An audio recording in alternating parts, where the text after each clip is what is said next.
보면 저도 마찬가지고 참 잘 오셨습니다. 진리를 따르는 자는 빛으로 나옵니다. 그리고 그 행위가 하나님 안에서 행한 것임을 나타내는 것입니다. 주님 앞에 나와서 찬양하고 기도하고 또 봉사하고 전도한 이 모든 것이 하나님 안에서 행한 것이기 때문입니다. 아멘. 자, 그리스도인은 누구인가? 오늘 우리가 제목에 좀 목사님, 제가 이제 어제 교회 있고 목사님 오늘 아침에 제목을 보시더니 이렇게 하면 안 된다고 딱 말씀하셔서 그리스도의 직분을 이렇게 쓰면은 안 맞는다고 해서 주보를 새로 뽑자니 좀 그렇고 해가지고 제가 정성진한테 그러면은 조금 더 해서 제목을 한번 읽어보도록 하겠습니다. 시작. 그리스도의 영으로 충만한 그리스도인. 아멘. 자, 그리스도인은 누구인가는 바로 우리 존재를 이제 질문하는 것입니다. 그리스도인이라는 말을 처음 이제 불리운 사람들은 사도행전 11장 26절에 보면은 시리아 안디옥에 있는 그 제자들이에요. 예수님의 제자들이 처음으로 크리스찬이다 이런 말을 다른 사람들한테 들었습니다. 근데 이 시리아 안디옥 교회는 바울 선교의 센터입니다. 그래서 그들이 얼마나 칭찬을 많이 받고 신실한 제자였던지 그들이 바로 그리스도인이라고 불려진 것입니다. 교회사를 통해서 보면은 그리스도인에 대한 표현이 굉장히 다양합니다.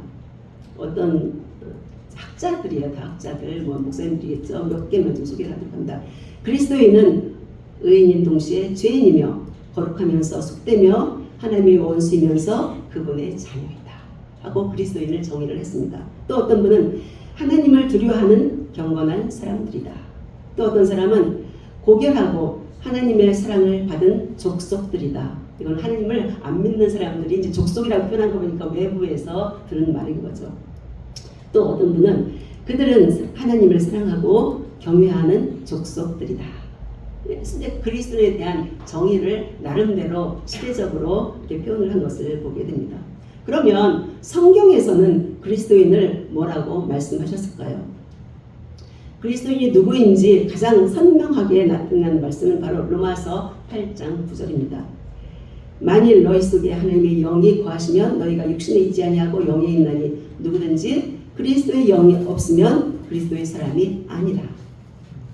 자, 그리스도인 누군지 확실히 우리가 캐치를 했다고 생각을 합니다. 그렇습니다. 그리스도는 바로 그 속에 그리스도의 영이 있는 자를 말합니다.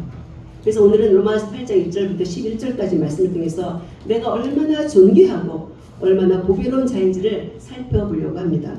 그리고 예수 그리스도로 충만한, 예수 그리스도의 영으로 충만한 그리스도인으로서 당당하고 자신감 있게 나 자신을 이기고 또 세상을 이기고 하면서 우리가 살기를 주의 이름으로 축복합니다.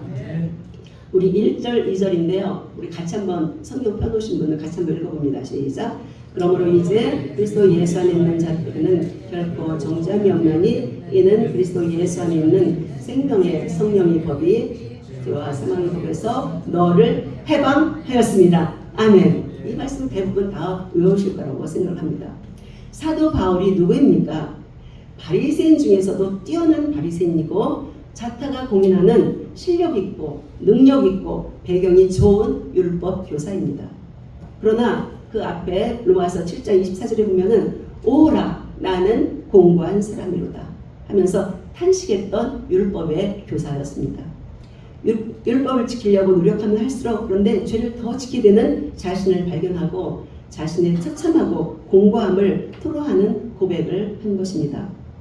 율법을 알면 알수록 죄의 본성은 더욱 더 깨달아지고 율법으로는 도저히 죄의 본성에서 빠져나오지 못하고 오히려 죄의 무거운 짐이 자꾸 가중되어서 억눌림을 당하면서 하나님을 사랑하지만 하나님의 뜻대로 살기를 간절히 원하지만 살지 못해 몸부림치며 율법 앞에 아무것도 할 수 없는 자신의 한계를 경험하고 처참한 자신을 목격하면서 통탄하면서 오라 나는 공고한 사람이로다 탄식한 율법의 대가입니다.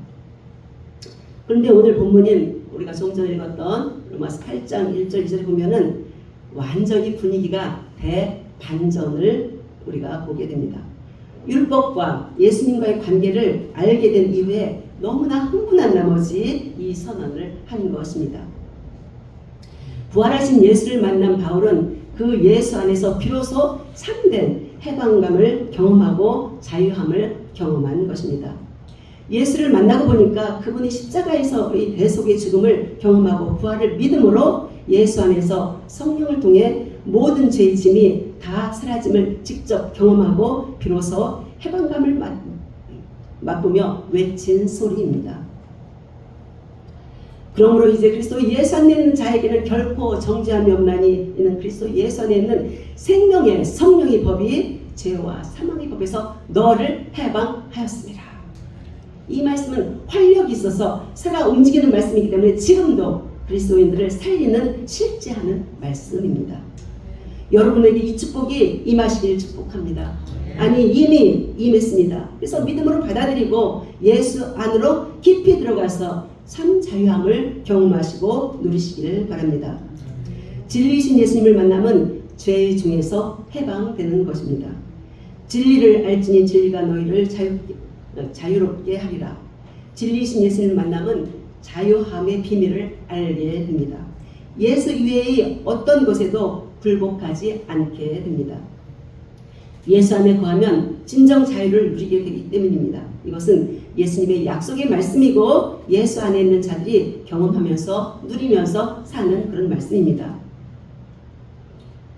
자, 그러면 먼저 예수 그리스도 안에 있다는 그 의미가 무엇일까요? 그것은 예수님이 다스리시는 영역 안으로 들어왔다는 의미입니다. 더 이상 죄와 사망을 가져오게 하는 율법 아래가 아닌 은혜가 넘치는 생명 가운데 살고 있다는 것입니다. 이는 복음을 듣고 회개하여 예수 그리스도와 합하여 그와 함께 죽고 장사되고 부활에 연합한 사람을 의미하는 것입니다. 즉 예수를 구세주로 믿는 자를 예수 안에 있는 자라고 칭합니다. 예수께서 이루어 놓으신 하나님의 칭의를 받은 자들입니다. 거룩하다고 인정된 자들입니다. 원죄와 자범죄가 다 해결된 용서받은 자들입니다. 예수 안에만 오직 영원한 생명의 능력이 있습니다.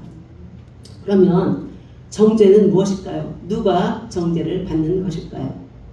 기독교 대백과 사전에 의하면 정죄는 주로 죄의 책임을 선고하는 행위를 가리키는 말로 주로 유죄 판결에 대해 언급하며 처벌의 의미가 내포되어 있어 누구누구에게 판결을 내리다, 누구누구에 대해 형을 선고하다 이런 의미로 기록되어 있습니다. 즉 정죄란 저주의 판결을 뜻한 말로 법정에서 최종적으로 판사가 판결을 할 때 무슨 죄로 인하여 당신을 죽음에 처합니다 하고 사형수임을 부형하는 행위를 정죄라고 합니다. 그러나 하나님께서는 세상을 정죄하지 않기 위하여 즉 심판을 하시지 않기 위하여 독생하신 아들을 세상에 보내신 것입니다. 그 아들로 인해서 세상을 구원하시려고 보내신 것입니다. 우리 요한복음 3장 16절부터 18절까지 우리가 한번 같이 읽어보도록 하겠습니다. 말씀 좀 띄워주시겠어요? 요한복음 3장 16부터 18절입니다. 한 목소리로 읽습니다. 시작. 하나님이 세상을 이처럼 사랑하사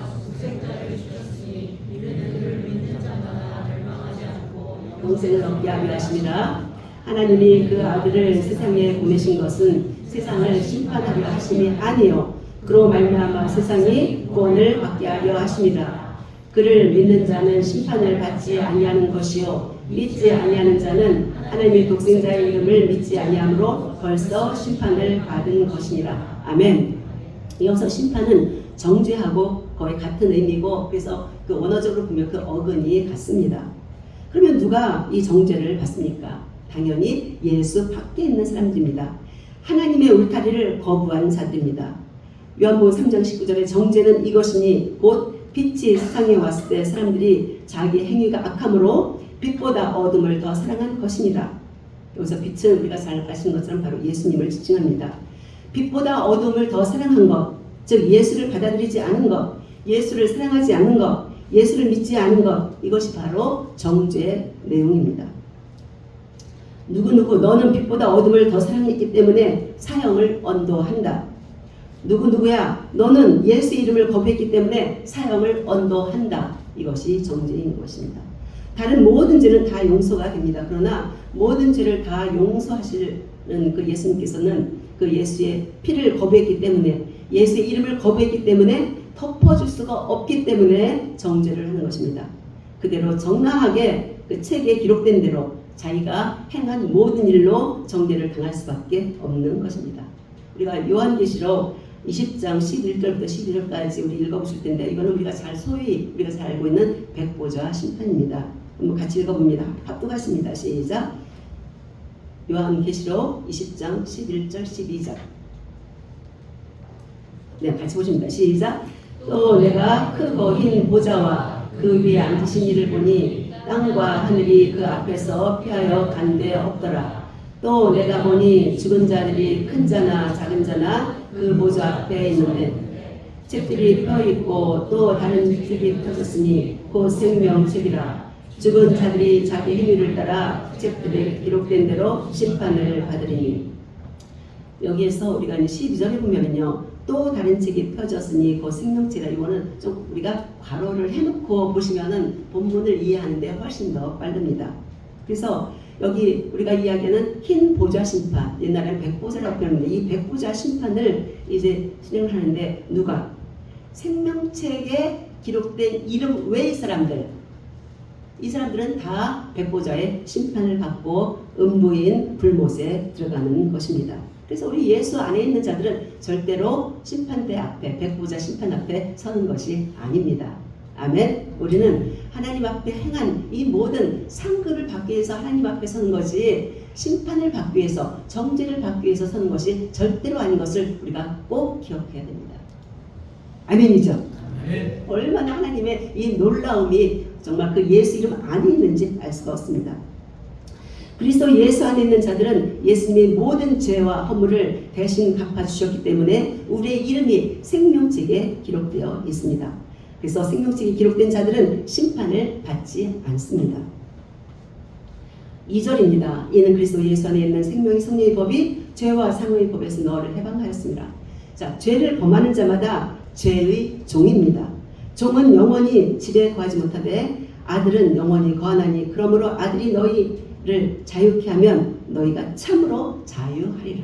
예수님이 우리를 자유케 하시면은 우리가 참된 자유를 소유한다는 것입니다. 요한복음 8장 34절 35절 말씀입니다. 율법은 그리스도가 오실 때까지 초등교사 역할을 합니다. 약속하신 그리스도 예수가 오심으로 더 이상 율법은 그리스도 안에서 하나님의 자녀들을 가둘 수가 없습니다. 율법은 선한 것이지만 우리 육신이 연약하기 때문에 그 선한 율법으로 도리어 죄와 사망에 이르는 법이 되게 한 것입니다. 오직 그리스도 안에 있는 생명의 성령의 법을 통해 우리는 정죄함 없이 죄와 사망으로부터 해방된 자들입니다. 우리는 율법을 통해서 더 이상 참소당하지 않습니다. 생명과 성령은 분리할 수 없는 관계입니다. 생명의 성령의 법은 바로 예수 그리스도 안에 있습니다. 그리스도 예수 안에서 하나님의 자녀에게 생명을 주어서 생명을 누리게 하는 성령의 법이 우리를 죄와 죽음의 법에서 해방시켜 주신 것입니다. 하나님의 자녀는 영의 사람입니다. 제가 지금 3절부터 8절까지는 아주 세 문장으로 휙 지나갈 거예요. 아까 읽었기 때문에 여러분, 영을 따라 살아가십시오. 육신을 따라가면 결국 사망이 기다립니다.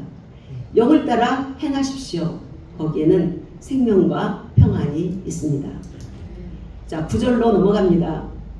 만일 너희 속에 하나님의 영이 거하시면 너희가 육신에 있지 아니하고 영이 있나니 누구든지 그리스도의 영이 없으면 그리스도의 사람이 아니라.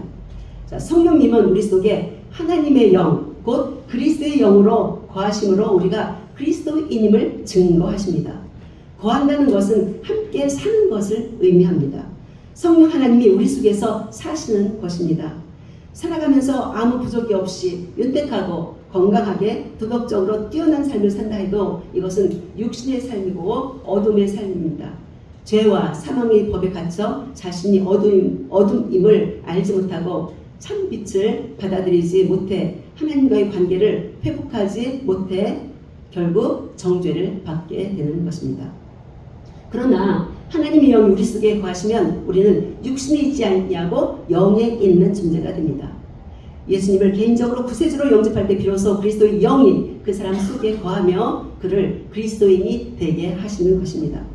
대부분의 우리들, 이 그리스도인들은 이것을 다 경험한 사람들입니다. 그런데 여기서 꼭 알아야 될 것은 내가 마음을 열고 예수님을 영접했다고 해서 내가 구원을 이루는 것이 절대로 아닙니다. 구원은 내가 취할 수 없는 것입니다. 구원을 나타내는 문장은 모두 다 수동태로 되어 있습니다. 하나님의 은혜 가운데 우리를 예수께로 이끄셔서 우리의 마음을 열도록 예수를 영접할 수 있도록 성령을 통해 하나님이 일하시는 것입니다. 우리가 그리스도인이 된 것은 전적인 하나님의 은혜이고 하나님의 주권적이고 무궁하신 하나님의 자비이고 사랑입니다. 성도가 그리스도인이 되는 것은 오직 그리스도의 영이 속에 거하실 때만 가능한 것입니다. 10절로 옮겨갑니다. 또 그리스도께서 너희 안에 계시면 몸은 죄로 말미암아 죽은 것이나 영은 의로 말미암아 살아있는 것입니다. 아멘. 우리의 몸은 죽은 것입니다. 유효기간이 100년이 길어야 100년입니다. 하나님의 의란 예수님의 삶과 죽음과 부활, 승천을 통해 인간과의 관계를 바르게 하시는 하나님의 행위를 말하는 것입니다. 그래서 사람으로 바로 이 하나님의 의를 통해서 구원을 받을 수 있도록 하나님이 열어놓으신 길입니다. 하나님의 의의 중심에는 바로 예수 그리스도가 계십니다. 율법이 육신으로 말미암아 연약하여 살 수 없는 것을 하나님이 하신 것입니다. 하나님의 의가 우리 속에 들어오면 우리를 그 의를 기초로 이롭게 됨으로 우리 영이 살아나는 것입니다. 이것이 바로 새 생명이며 속사람입니다. 그리스도 안에 있는 성도는 속사람이 비록 죄의 포로로 된 자기 육신과 심각하게 갈등 관계에 있을지라도 그리스도께서 값없이 주신 의로 인해서 살아있는 존재라는 것을 우리가 늘 기억하시기 바랍니다. 사람이 아무리 참선을 많이 하고 도덕적으로 완벽한 삶을 살고 율법을 완전하게 지키고 선한 일을 많이 하고 덕을 산만한만큼 쌓는다 하더라도 영이 살아나지 않습니다. 오직 예수를 믿을 때 그리스도께서 그 사람 안에 거하심으로 그 영이 살게 되는 것입니다. 아담과 하와가 하나님의 말씀에 불순종함으로 그들과 그 모든 후손들을 즉 인류는 영적으로 하나님과 단절된 상태입니다. 사람이 무지 애를 써도 하나님과의 관계는 회복될 수가 없고 하나님과 화해할 수가 없습니다. 하와가 선악을 알게 하는 열매를 먼저 먹자마자 그 자리에서 우리 사도행전에 나오는 아나니아와 삽비라처럼 그 혼이 떠나서 그 육체가 당장 죽었더라면 아담은 결코 선악과를 먹지 않았을 것입니다. 하와가 먼저 그것을 먹었는데 육체적인 죽음이 즉시 온 것이 아니기 때문에 죽지 않는다고 착각한 것입니다. 그러나 그들은 더 이상 완전하신 영이신 하나님과 같이 함께 살 수 없는 자로 전락해 버리게 된 것입니다.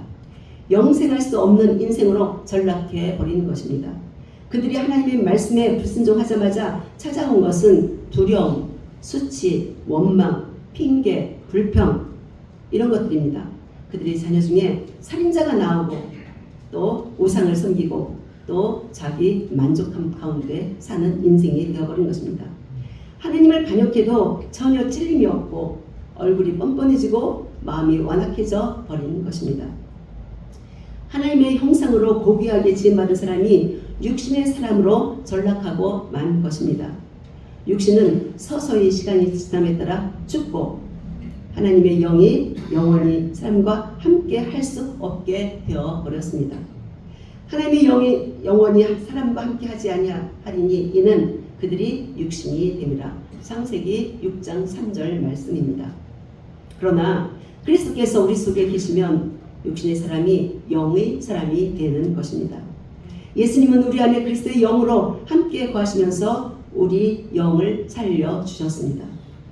예수님은 하늘에서 내려온 인자로 십자가에 들려 죽으심으로 그를 믿는 자마다 영생을 얻게 하셨습니다. 죄로 인해 하나님과 단절되었던 우리의 영은 예수 그리스도로 인해서 살아난 것입니다. 이것이 바로 하나님의 의입니다. 우리의 영을 살리셨습니다. 아멘. 자기한테 나의 영은 살았다. 아멘. 이게 바로 그리스도인의 정체성입니다. 그래서 성령이 친히 우리 영과 더불어서 우리가 하나님의 자녀인 것을 증언하시는 것입니다. 우리의 이 산 영이 성령님과 같이 교제하는 것입니다.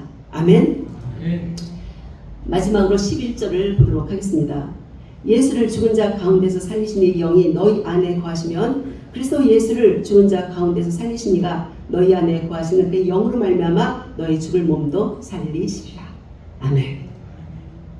이것은 문장이 되게 복잡한 것 같지만 너무나 간단하죠. 예수를 죽은 자 가운데 살리신 영, 그럼 하나님의 영, 성령 이렇게 생각을 해보면 너무나 쉽게 이해를 할 것이라 생각합니다. 그 하나님의 영이 이 하나님께서 우리 안에 영으로 계시는 거예요. 근데 우리가 이제 부활하신 그러니까 죽음에서 그를 일으키신 그 영이 바로 우리 가운데 계시기 때문에 우리가 이제 산자가 되는 거예요. 이것도 너무나 중요한 것이죠. 예수님의 부활은 예수 안에는 모든 자가 기뻐합니다. 우리는 성령의 처음 익은 열매를 받은 자들이기 때문입니다.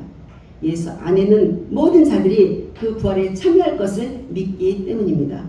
이것은 예수를 죽은 자 가운데서 살리신 이의 영, 즉 성령, 하나님의 영이 우리 안에 거하시기 때문에 그리스도 예수를 죽은 자 가운데 살리신 이가, 즉 하나님께서 우리 속에 있는 그의 영으로 말미암아 우리 죽을 몸도 살리신다고 약속을 해주셨습니다. 지금 하나님께서 지금 당장 나사로가 죽었는데 살리신 것처럼 예수님께 살리신 것처럼 그런 것을 의미하는 것이 아니라 우리는 이미 이 육신 가지고는 절대로 하나님 나라에 갈 수가 없어요. 왜? 이미 죄로 죽은 몸이기 때문에. 아까 유효 기간이 길어야 100년이라고 했습니다. 그런데 우리 이 죽을 몸이 살아난다고 지금 약속을 해주시는데 이것은 바로 부활 때 부활체를 입는 것을 이야기합니다. 우리는 그래서 모두 다 부활할 몸인 거예요. 내 몸이. 그런데 지금 내가 아무리 돈을 많이 들여서 피부를 아름답게 하고 운동해서 건강하게 한다고 해서 이 몸을 가지고 그대로 천국 갈 사람들이 있을 수도 있어요. 누구? 지금 예수님이 당장 오시면 재림하시면 그 사람들은 그대로 부활체로 바뀌면서 올라가요. 그렇지만 대부분 많은 사람들 지금까지 막 하는 수박하는 2000년 이상을 두고 많은 사람들 예수 위에 죽은 모든 사람들 그 전에 모든 사람들은 이제 부활체로 언제 예수님이 재림할 때 다 부활체로 바뀌는 것입니다. 그렇기 때문에 우리 몸 그래서 옛날에 보면은요 나이 드시고 어떤 굉장히 고지식하게 신앙생활을 하는 목사님이나 장로님 이런 분들은요 절대로 화장을 안 해요. 부활할 건데 이걸 태우면 어떡하냐 하는 거죠. 그래가지고 묘를 굉장히 귀중하게 생각을 하고 이렇게 했는데 그렇게 해서 그 요소를 가지고 그걸 가지고 천국에 가는 것이 아니기 때문에 화장해도 상관이 없습니다. 하나님 우리의 영은 이미 살아있어요. 아멘? 아멘 안 하는 사람 우리의 영은 이미 살아있어요. 아멘. 근데 이 영에 부활체로 우리를 입히시는 거예요. 예수님이 십자가에서 죽으셨는데 3일이 지났는데 부활의 몸에 새 몸을 입으신 것처럼 부활체의 몸으로 바뀌신 것처럼 너무나 놀라운 일이 예수님 앞에 있는 것처럼 우리한테도 그런 일을 하나님이 약속을 해주신 것입니다. 자, 부활체는요 잘 아시는 것처럼 예수님이 생에 계실 때는 우리하고 똑같이 여기 오실 때 어떻게 오셨습니까? 아래층 문을 통과하고 계단을 통과하고 저 문을 통과해서 우리가 이 안에 들어왔어요. 이게 똑같이 예수님도 그렇게 오셨어요. 그런데 부활하시고 나서는요 문을 꽁꽁꽁 잠그고 있을 때도 예수님이 제자들한테 자신의 부활을 증거하실 때 그냥 여기서 쓱 오실 수 있는 거예요. 그렇게 오셨어요. 저쪽에서도 갑자기 쓱 오시기도 해요. 갑자기 육신의 눈은 안 보이는데 갑자기 예수님이 그냥 그 자리에서 대화를 하시고 음식도 잡수시고 이런 일을 부활하신 예수님이 하시는 거예요. 그 40일 동안 그 부활에 대해서 하나님 나라에서 가르쳐 주셨어요. 그래서 우리도 그 가르침대로 우리도 부활할 것. 누가? 예수 안에 있고 그 하나님의 영, 그 부활의 영이 그 하나님 예수님을 살리신 그 영이 속에 있는 자들은 다 부활체로 하나님이 바꿔서 우리의 몸도 살리실 걸 믿고 하나님 앞에 감사를 드립니다. 이것은 우리 앞에 놓인 어떤 고난이나 어떤 고난이 있더라도 인내할 수 있는 이유가 바로 여기에 있는 것입니다. 오늘은 말씀을 좀 짧게 좀 마무리하려고 합니다. 우리 속에는 하나님의 영, 즉 그리스도의 영이 계심으로 우리는 누구? 그리스도인. 그러니까 나는 그리스도인. 왜요? 그리스도의 영이 계시기 때문에. 아멘? 우리가 그리스도인 것은 내 안에 누가 계셔요? 그리스도의 영이 계시기 때문에. 잊지 마세요. 두 번째, 내 속에 그리스도께서 계시기 때문에 나의 영은 살아있는 영입니다. 아멘? 내 안에 누가 계셔요? 예수님이 계셔요. 예수님이 계시기 때문에 지금 나의 영은 아담의 죄로 인해서 그 위에 있는 모든 사람은 그 영이 하나님하고 단절된 죽은 상태, 단절된 상태인데 예수님이 들어오셔서 살려주신 거예요. 아멘? 영은 보이지 않지만 우리 속에서 내 영이 지금 살아있는 거예요. 다시 한번 확인해 보세요. 내 영은 살아있습니다. 내 영이요 밖에 막 여기저기 떠돌아다니는 귀신처럼 떠다 그런 게 아니고 내 속에 계시는 거예요. 아멘. 자, 세 번째, 예수를 죽은 자 가운데 살리시는 영, 즉 하나님의 영이 내 속에 계시기 때문에 내 속에 계신 그 영으로 말미암아 예수를 살리신 그 하나님께서 나를 장차 나의 몸도 살릴 것을 믿습니다. 아멘. 지금 육신이 좀 많이 힘들고 여러 가지 노화되면서 안 아픈 데도 없고 굉장히 힘들게 그러니까 장수하는 것이 어떤 경우에는 너무너무 힘든 삶을 살아가시는 분들이 너무 많아요. 그런데 하늘에 소망을 두시기 바랍니다. 그분 속에도 하나님의 영, 그리스도의 영, 부활의 영이 계시기 때문에 다 이제 쉽게 이것을 벗고 하나님이 우리를 부르실 때 낙원에 있다가 부활체로 입을 거예요. 아픔도 없습니다. 고통도 없습니다. 눈물도 없습니다. 아멘. 앞으로 좀만 더 참으십시오. 살살 달래가면서 사시기 바랍니다. 그래서 우리는 육신을 더 이상 육신을 따라 살지 아니하고 생명의 성령의 법에 따라 사는 자들입니다. 우리는 예수 안에 있기 때문에 결코 정죄함이 없습니다. 우리는 예수가 우리 안에 계심으로 우리가 예수 안에 있음으로 하나님의 형상으로 회복되었으며 점점 성숙해져가는 하나님의 존귀한 자들입니다. 기도하십니다. 할렐루야. 아버지 하나님 감사합니다. 우리를 그리스도인이 되게 하여서 우리와 함께 사시려고 예수님 안에 있는 생명의 성령의 법으로 우리를 죄로부터 해방시켜 주시고 다시는 영원히 정죄받지 않도록 길을 만들어 주시고 우리를 이끄셔서 자녀 삼아 주시니 감사합니다. 우리가 그리스도인으로 성령 충만하여 당당히 살아갈 뿐 아니라 성령을 따라 행하는 우리가 될 수 있도록 도와주십시오. 오직 그리스도 예수만이 충만하게 하옵소서. 예수의 영이 우리 가운데 충만하도록 하나님께서 도우시고 늘 인도하여 주옵소서. 감사하며 예수님 이름으로 기도합니다.